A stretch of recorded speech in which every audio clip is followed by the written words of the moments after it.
to withdraw from the Trans-Pacific Partnership, a potential disaster for our country. Having witnessed the departure of the United States, which accounted for 60% of the combined GDP of TPP nations, Japan is gathering leaders from the remaining states this week, aiming to figure out how to keep the deal relevant and effective. What's the future for TPP and the pro-globalization Pacific Rim? To introduce new vitality into bilateral trade, the European Union signed a free trade deal with Japan ahead of the G20 summit in Germany. With the US out of the TPP, can the EU-Japan tie help the TPP maintain vigor and provide a good defense against protectionism? After a Japanese official brought up the possibility of Taiwan joining the TPP, Tsai Ing-wen has responded positively towards the suggestion. How is this possibility affected by the 1992 consensus and the One China policy? And how would Japan deal with Taipei's potential request in that context? The TPP is still open for new members to take part.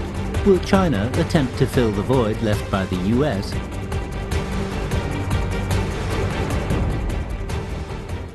Six months ago, Donald Trump made the decision to pull the United States out of the Trans-Pacific Partnership.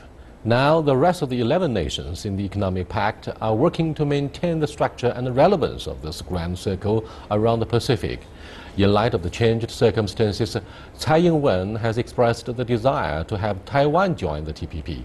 Could she turn this proposal into a reality? How is Japan hoping to lead the new organization? And what results can we expect from the TPP talks this week in Tokyo?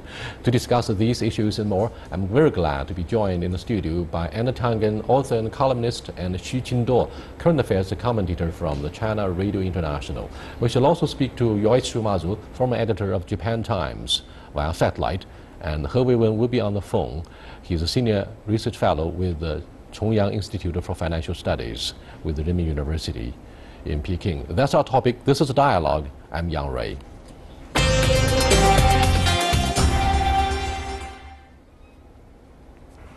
Welcome to our discussion here. What's the big deal of having Japan assuming the leadership, supposedly, of TPP during the absence of Donald Trump? Well, I think this obviously this is a very challenging job for Japan to play this leadership role, which is basically left by the United States. Remember, the U.S. stands for 60% of the TPP 12 nations' combined GDP. But now, with the U.S. absence, there's obviously the pessimism, like how far the TPP can go. But obviously, the countries, remaining 11 countries, they don't want to give it up, because it took 5 years for those countries to reach this agreement, and they want to continue. And so there's this political will. It's really a test also for Japan to play this leadership role. Anna, do you think there's a consensus between and among member states of the remaining 11 countries to recommend Japan as their new leader and that they can be united during the absence of the Trump presidency? No, I don't think it's about Japan's leadership. They'll certainly be the largest economy in the bloc. They're right now faced with a technical issue, and that was that you had to have an 85% approval of this particular the measure in order to go ahead. And unfortunately, since the U.S. was 60%, it's just not possible. So there's going to have to redraw the rules. Let's see how Shinzo Abe handles that. In terms of the rest of the countries, as you said, they're anxious, especially in a time when Donald Trump has signaled that trade with the U.S. is going to be more difficult, and it's going to be on a bilateral basis. They are clinging together like people on a life raft, trying to make sure that they have outs that do not involve Donald Trump. Thank you very much. Let me go to Yoichi Shumazu, who's standing by on satellite. Hello, Yoichi. Hello.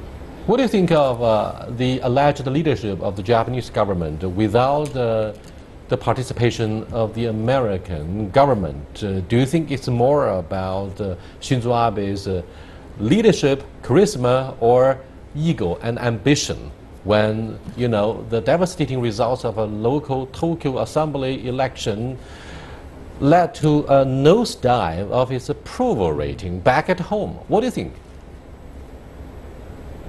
Well, very good point. He is struggling for his political future to try to get another term as Prime Minister.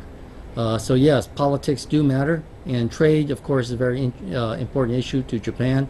His thinking, however, has radically changed when Donald Trump announced very early on that he would pull the United States out of the TPP. Shinzo Abe said the TPP, this trade deal, would be meaningless without the United States. But then he reversed that, and I think he saw a glimmer of a possibility of something like a yen bloc, of being in a position something like Germany is inside the European Union. Unfortunately, of course, there's a lot of disparate economies in this Pacific bloc. So the only other large manufacturing power is Mexico, which has its own huge problems with Donald Trump's crackdown on immigration. The commodities countries, the producers like Australia, New Zealand, Chile, facing a lot of problems. There's been a commodities glut, the prices have been down. They face some serious trade deficits ahead. So liberalizing the within the TPP may really harm their current account balance and their trade balance, which would mean, and these countries all have nationalist forces, just like the United States did. So I think it's a very delicate political operation right now for Abe to actually make this from something like a grand idea into a working reality. Let me turn to Professor He Weiwen with the Chongyang Institute of Financial Studies, Renmin University. Hello, Professor He. Yeah. What do you think of the role that Japan plays in aligning itself with other remaining member states of the TPP framework? Will it work? Well, we have to wait and see. For Japan, the main consideration, I think, is to take the leadership, try to take the leadership in East Asia, to play a more important role in promoting East Asia trade. On the other hand, Japan, I think, is certainly want to keep TPP alive, at least alive, waiting for United States to come back one day.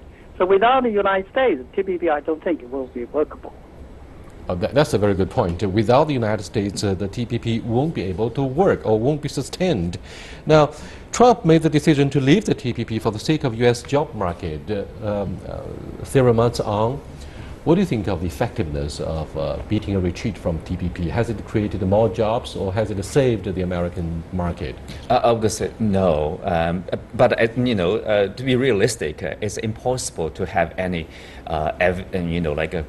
clear effects of TPP, either joining the TPP or withdrawing from the TPP. It's too short a period of time. Even the U.S. agreed to join the TPP. If you want to see some clear effects, probably it takes more than 6 months to see that.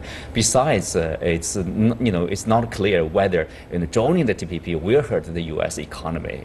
Different calculations, you probably get different results. There's different understanding. But for this particular presidency and his administration, obviously they don't like TPP. They see TPP as hurting the U.S. economy, so they decided to withdraw. Anna, what Professor He said in his response was Japan hopes to keep the TPP alive one day, so that one day the United States would agree to join. Maybe 3 years from now, another president through election will agree to go back to the Obama roadmap for having a TPP, with the U.S. assuming the leadership. Now, similarly, one Vietnamese official expressed the hope for a U-turn in American policy on TPP.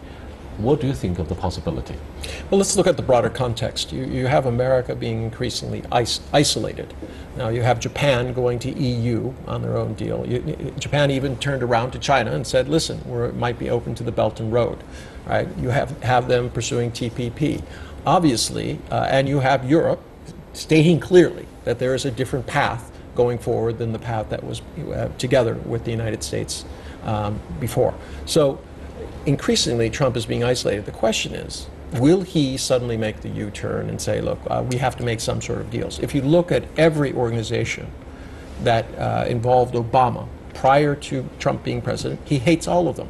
He doesn't like the United Nations. He doesn't like NATO. He doesn't like TTIP. He doesn't like TPP. He doesn't like anything where the United States isn't in a bilateral, mano-a-mano negotiation with another country. So I don't think that's going to change. This is the way he is, and he's very intent on making sure that he's marking his territory, especially anywhere that Obama had been. But few would expect President Donald Trump to go back on his campaign pledge, for example, rejecting TPP. Now, he did agree to renegotiate terms of NAFTA, a free trade zone in North America. Now, Yoshimasa, I'd like to have your comments on the prospects of NAFTA. Do you think this is a silver lining for the United States to be part of globalization itself? Well, I don't think NAFTA is any solution. You know, there's been a huge trade deficit with Mexico that Trump's tried to deal with.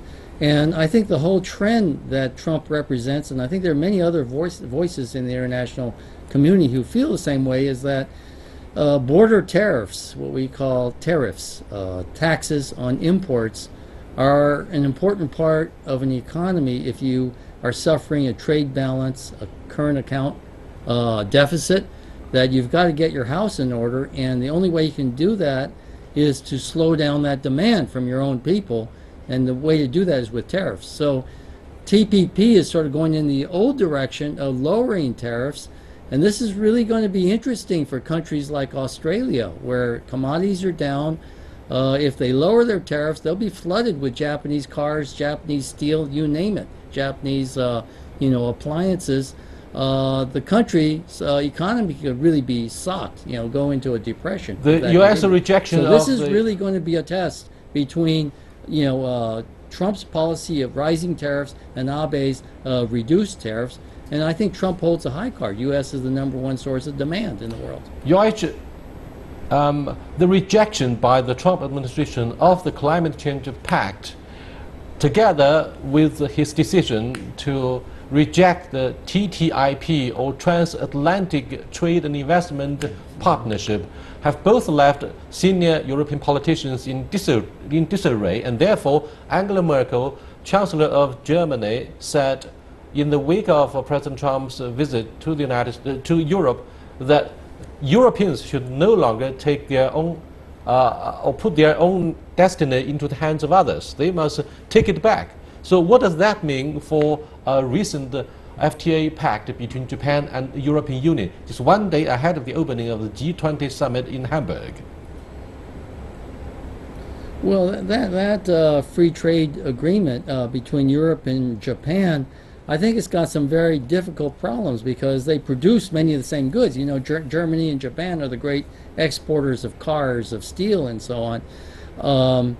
It's not really clear, what they're going to gain. The Japanese, levels of demand have been decreasing over the years. They're not a great importing country anymore. Those days are long over with the aging population.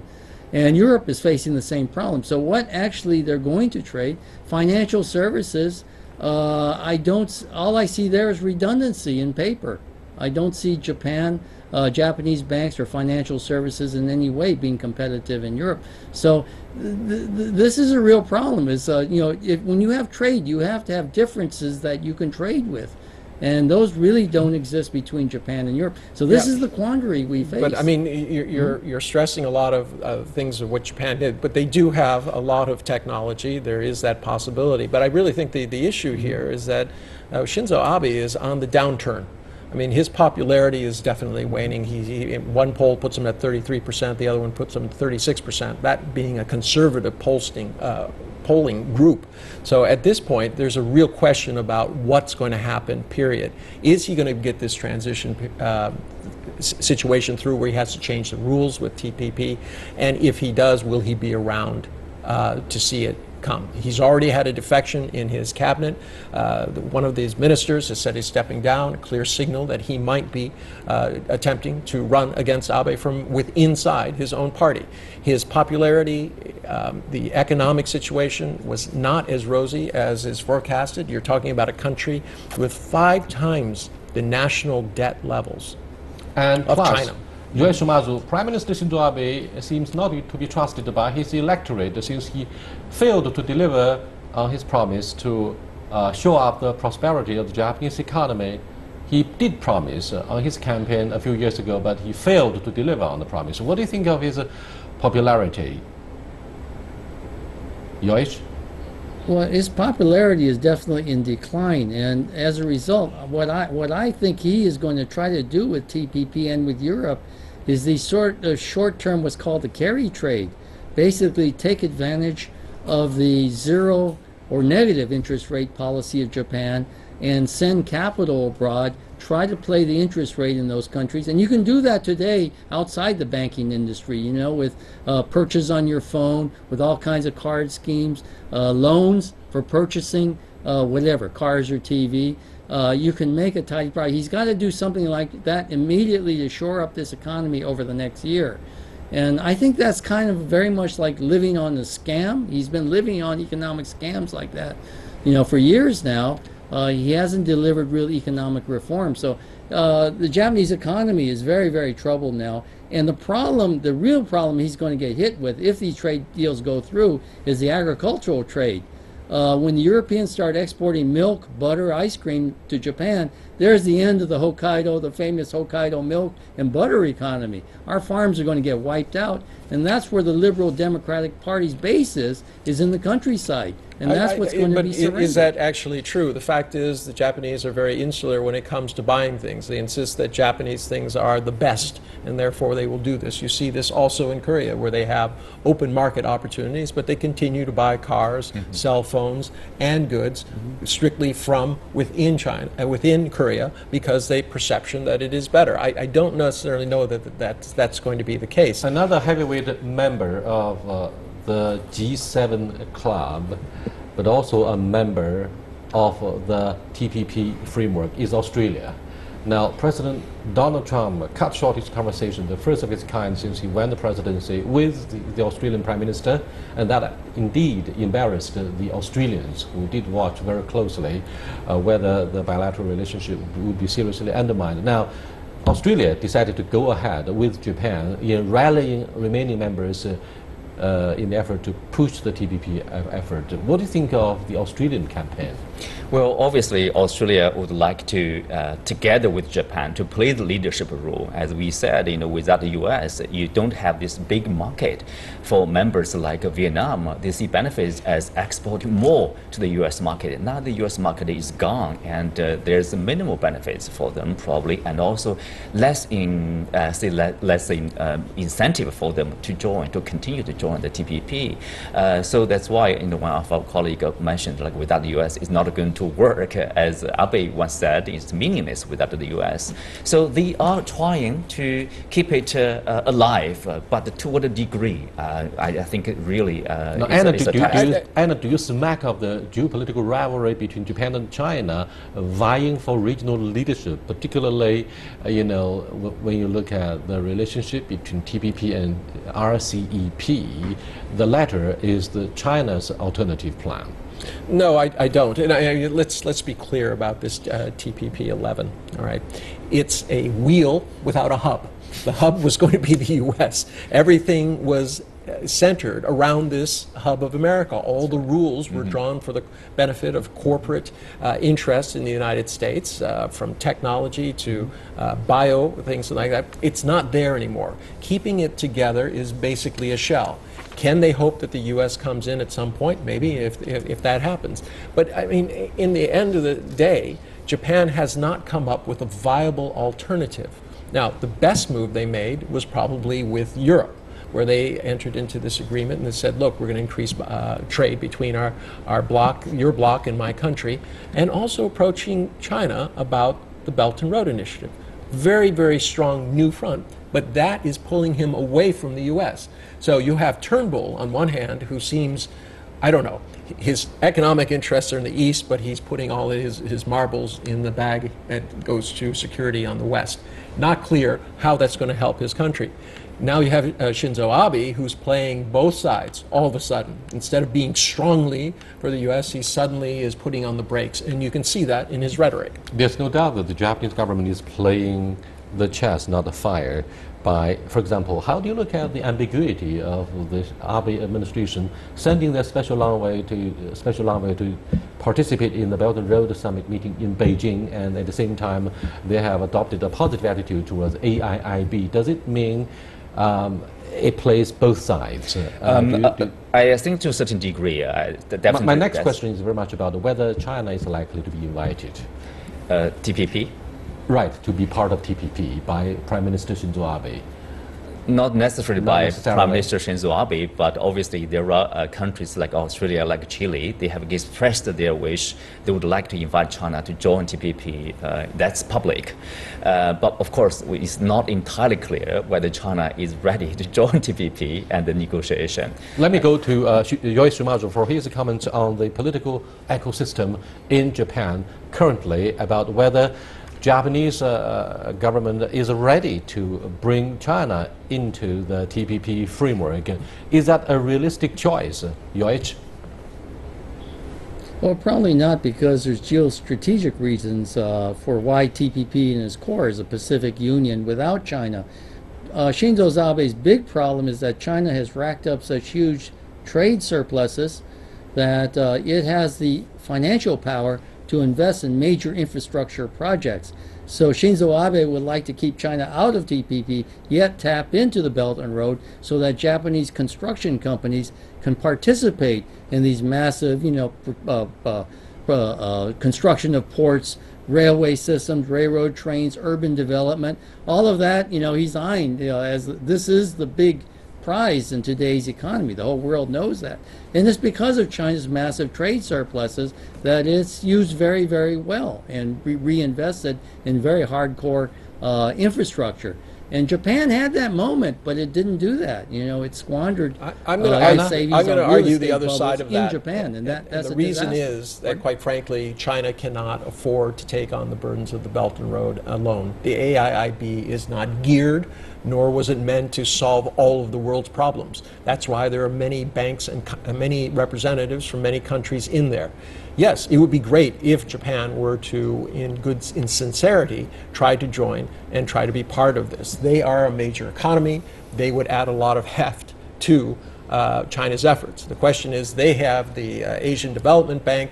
China has the AIIB. The question is, it's not a question of getting rid of one or the other, but making sure that they work together. And I think that could be a very, very important, positive way in which Shinzo Abe could change a lot of the fortunes, because a good relationship with China would be even more important to the Japanese economy in terms of going forward in investment and sales. I'm afraid the chemistry between President Xi Jinping and his American counterpart seemed pretty good following the release of the results of the Mar-a-Lago summit meeting in Florida earlier this year.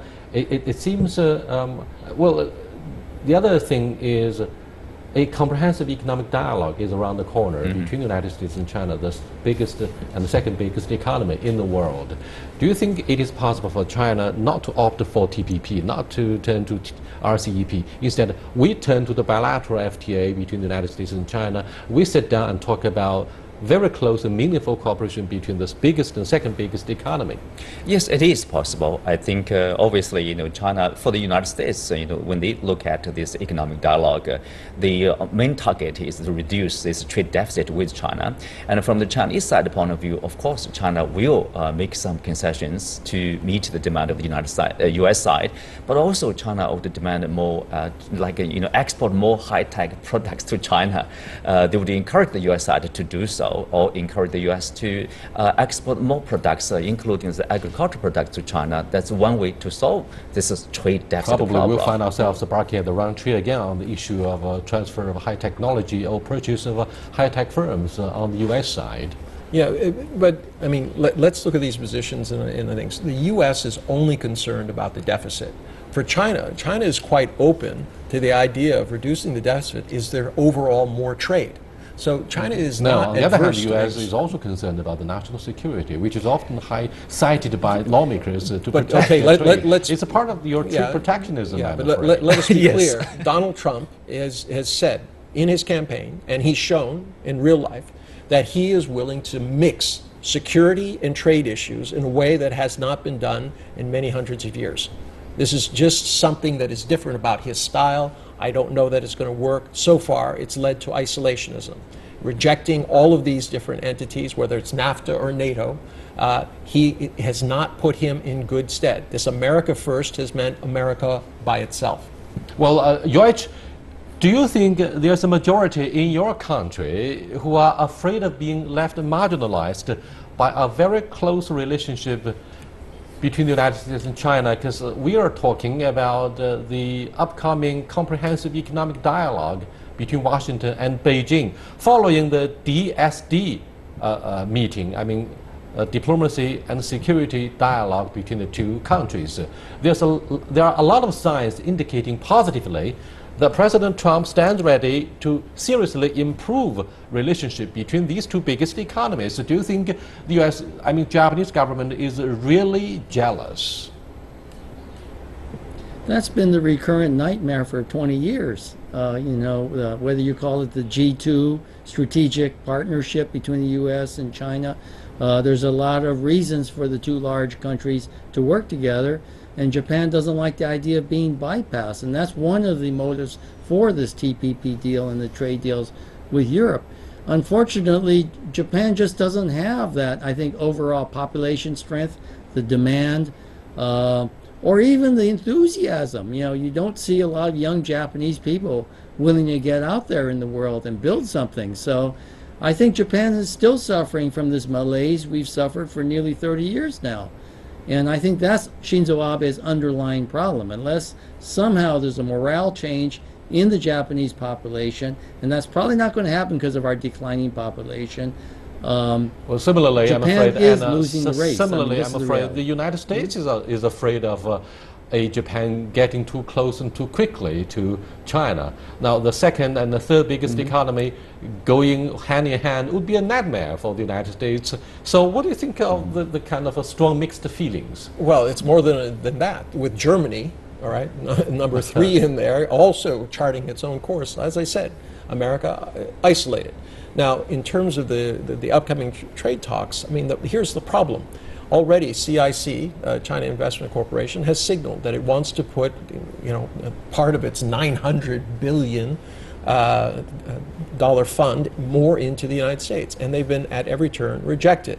Anything to do with technology or energy, they've been pushed on the back burner. In fact, you see people within Congress saying we don't want Chinese money in what we consider vital assets. So I think right now things do not look good for these upcoming things. Shindo, do you think there's very much like a thing called rumors of the three kingdoms between Japan, the United States, and China, focusing on the issue Russia. of a geo-economic rivalry or collaboration? Yukio Hatoyama, former Prime Minister of Japan, was kicked out ruthlessly because of his advocacy for having Asian dollar and regional integration between the three major economies, South Korea, Japan, and China. That's why I said earlier that it would be a nightmare for the United States to see these major economies in Northeast Asia getting together too quickly and too closely. We have three kingdom romance in East Asia, let's say.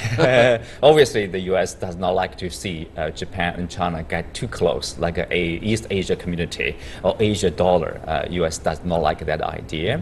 And but at the same time, U.S. does not like to see any serious conflict or serious problems between in this East Asia, in this region, like between Japan and China too, because that does not serve anybody's interests. But remember, even China and the U.S., they can get close together, but probably there is a certain invisible limit how far they can go. Only this far they can become like friendly. It's very hard. I'm sorry, gentlemen. Well, time is up. Time is up. Thank you, Yoshimaro, for being with us. Thanks a lot for your insightful comments. And Qinduo, Anna, thank you once again for being part of this meaningful dialogue. I'll see you next time. Goodbye.